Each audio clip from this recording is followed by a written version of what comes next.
Hyperplasia का मतलब होता है टिश्यू का बढ़ जाना। स्पेसिफिकली इस वीडियो में बात होगी प्रोस्टेटिक हाइपरप्लेजिया के हवाले से, जिसका ये मतलब है प्रोस्टेट का जो साइज है वो इनलार्ज हो चुका है, प्रोस्टेट बढ़ चुका है, प्रोस्टेट के अंदर ऐसी सेल डिवीजन हुई है कि उसका साइज अब इनलार्ज हो चुका है। अब प्रोस्टेट का साइज जब बढ़ जाता है तो बेशुमार प्रॉब्लम्स देखने को मिल रही होती हैं, खास तौर पे यूरिन में प्रॉब्लम्स आ रही होती हैं। मर्दों की बड़ी तादाद बुढ़ापे में इस मसले का शिकार हो जाती है। पेशाब खुल के नहीं आता, पेशाब कतरों की शक्ल में आता है। बाज़ औक़ात ये महसूस होता है कि पेशाब कर लेने के बाद भी मसाना अभी सही से खाली नहीं हुआ। बाज़ औक़ात तो प्रोस्टेट का साइज इनलार्ज होने के बाद कैंसर की शक्ल भी इख्तियार कर जाता है। प्रोस्टेट मसाने के नीचे वाक़ होता है। पेशाब की नाली मसाने से गुजरने के बाद इस प्रोस्टेट में से गुजर के आगे को जाती है। लेकिन जब प्रोस्टेट का साइज बढ़ जाता है तो ये पेशाब की नाली के ऊपर प्रेशर डालता है, उसको स्क्वीज कर देता है, जिसकी वजह से वो नाली पिचक जाती है और इस तरह के प्रॉब्लम्स देखने को मिल रहे होते हैं। अब प्रोस्टेट का काम प्रोस्टेटिक फ्लूइड सिक्रीट करना है, जो कि स्पर्म के लिए एक हेल्दी इन्वायरमेंट प्रोवाइड करता है, उसको हमवार करता है। स्पर्म जब वजाइना में दाखिल होते हैं तो वजाइना का एसिडिक इन्वायरमेंट स्पर्म को नुकसान पहुंचा सकता है। अब इसको बैलेंस करने के लिए प्रोस्टेटिक फ्लूइड वहां पे स्पर्म को साथ प्रोटेक्ट कर रहा होता है। ये स्पर्म का स्टेइंग टाइम भी इसकी वजह से बढ़ जाता है, ना कि ज़्यादा देर तक जब स्पर्म वहां पे रहेगा तो फर्टिलाइजेशन के चांसेस इसकी वजह से बढ़ जाते हैं।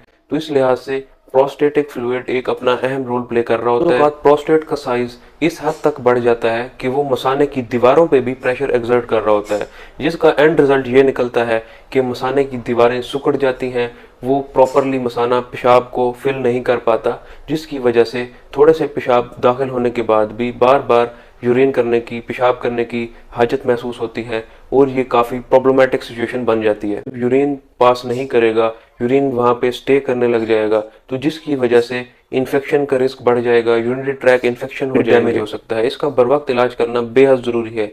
इसकी सबसे बड़ी वजह जिस्म के अंदर बढ़ा हुआ एस्ट्रोजन का लेवल है।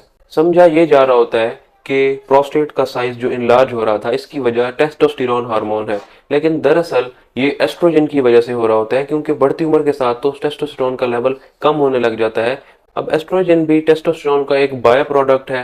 बॉडी के अंदर मौजूद जो फैट सेल्स हैं वो भी सिक्रीट कर रहे होते हैं एक हार्मोन जिसको एरोमाटेज कहा जाता है। इसके अलावा टेस्टिकल से भी एरोमाटेज सिक्रीट हो रहा होता है। अब ये एस्ट्रोजन का लेवल बॉडी के अंदर बढ़ा देता है, जिसकी वजह से बेशुमार प्रॉब्लम्स देखने को मिलती हैं। उनमें से एक प्रोस्टेटिक हाइपरप्लेजिया भी है, जिसमें प्रोस्टेट ग्लैंड का साइज बढ़ जाता है। बॉडी में मौजूद फैट सेल्स और टेस्टिकल्स एक एंजाइम एरोमाटेज सिक्रीट करते हैं, जो कि एस्ट्रोजन के लेवल बढ़ जाने की वजह बन रहा होता है। वैसे तो इंट्राप्रोस्टेटिक एस्ट्रोजन भी होता है, लेकिन ब्लड में उसका इनिशियली जो लेवल है वो मेजर नहीं किया जा सकता, जिसकी वजह से अर्ली डायग्नोसिस पॉसिबल नहीं है। तो ये एक एनाबॉलिक एक्टिविटी है, टिश्यूज का साइज बढ़ रहा होता है, एरोमाटेज एंजाइम इस एक्टिविटी को और ज्यादा बढ़ा देता है।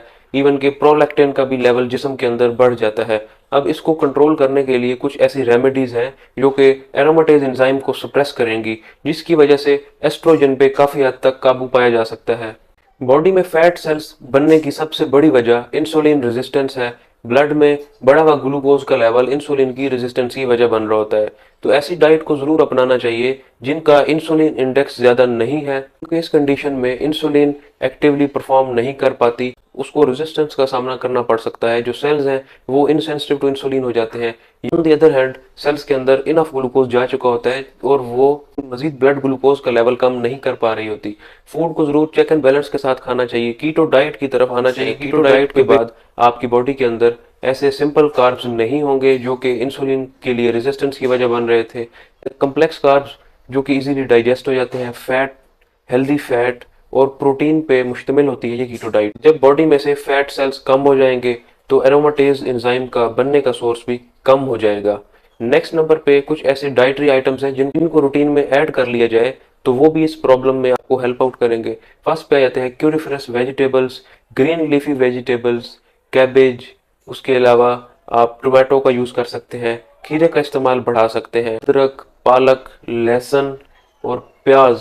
ये वो ऐसे आइटम्स हैं जिनके अंदर फाइटोकेमिकल्स पाए जाते हैं जो कि प्रोस्टेट का साइज श्रिंकन करने में काफी हेल्प आउट करते हैं। फ्लैक्स सीड्स, उसके अलावा अलसी के बीज, ये ऐसे आइटम्स हैं जिनके अंदर ओमेगा 3 फैटी एसिड पाया जाता है जो कि इन्फ्लेमेशन से भी प्रिवेंट कर रहा होता है और इस पे भी बेशुमार रिसर्चेज मौजूद हैं जो कि प्रोस्टेट ग्लैंड के साइज को बढ़ने से रोकती हैं और इस तरह के प्रॉब्लम से प्रिवेंशन में इनका बेहद इंपॉर्टेंट रोल देखा गया है। नेक्स्ट नंबर पे है ग्रीन टी। अब अगर ग्रीन टी का इस्तेमाल आप कर रहे हैं, ये भी आपको हेल्प आउट करेगी। इसके अंदर भी फाइटोकेमिकल्स होते हैं जो कि प्रोस्टेट के सेल्स को प्रोटेक्ट करते हैं कि उनके अंदर अनयूजुअल एक्टिविटी ना हो, उनका साइज इनलार्ज ना हो और ग्लैंड का नॉर्मल स्ट्रक्चर मेंटेन रहे।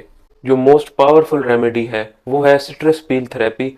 अब जैसा कि आप ऑलरेडी जानते हैं, लेमन का इस्तेमाल बेहद ज़रूरी है। अब लेमन के अंदर जूस के अंदर जो न्यूट्रिशन होती है उससे कई गुना ज़्यादा उसके छिलकों के अंदर होती है। लेमन की छिलके उतार के और इसका जूस दोनों को आपने ग्राइंड कर लेना है, इसका जूस बना लेना है। इसको पानी के अंदर आपने ऐड करके आप इसका इस्तेमाल करें। सिट्रस नेचर इनटेक आपके लिए प्रॉब्लम कर रहा है तो आप इसमें ब्लूबेरी ऐड कर सकते हैं, स्वीटनर ऐड कर सकते हैं या खजूर ऐड कर आप अपने अकॉर्डिंगली बना सकते हैं। इसकी कंजम्पशन बेशुमार फायदे पे मुश्तमिल है। ये चीज़ प्रूवन है कि सिट्रस पील थेरेपी, जिसमें विटामिन सी ज़्यादा होता है, एस्कॉर्बिक एसिड इसमें ज़्यादा होता है, इसमें मिनरल्स होते हैं, तो ये भी एंटी कैंसर एक्टिविटी को भी बढ़ाती है, प्रोस्टेटिक सेल्स को ये डैमेज होने से बचाती है। इसके फाइटोकेमिकल्स प्रोस्टेट के साइज को श्रंकन कर देते हैं। अब इसका इस्तेमाल आप बढ़ाएं, इसको आप डेली 2 से 3 बार इसका इस्तेमाल करें। सुबह एम्प्टी स्टमक इसका इस्तेमाल तो बेहद ज़रूरी है। अब ये वो ऐसे आइटम्स हैं जिनको आप ऐड करें। इसके बाद वेट गेन ज़्यादा हो चुका है तो वेट लॉस पे भी ज़रूर काम करना चाहिए। ओबेसिटी इज़ अनदर फैक्टर जो कि प्रोस्टेटिक ग्लैंड हाइपरप्लेजिया करवा रहा होता है। स्मोकिंग, अल्कोहल, ये भी ऐसे आइटम हैं जो कि इनकी कंजम्पशन भी प्रोस्टेटिक हाइपरप्लेजिया की वजह बन रही होती है। स्मोकिंग सेसेशन थेरेपी पे भी ज़रूर काम करना चाहिए। इस तरह के प्रॉब्लम से बॉडी को बचाया जा सके, कॉम्प्लिकेशन फेस करने से भी इस तरह आप बच सकते हैं।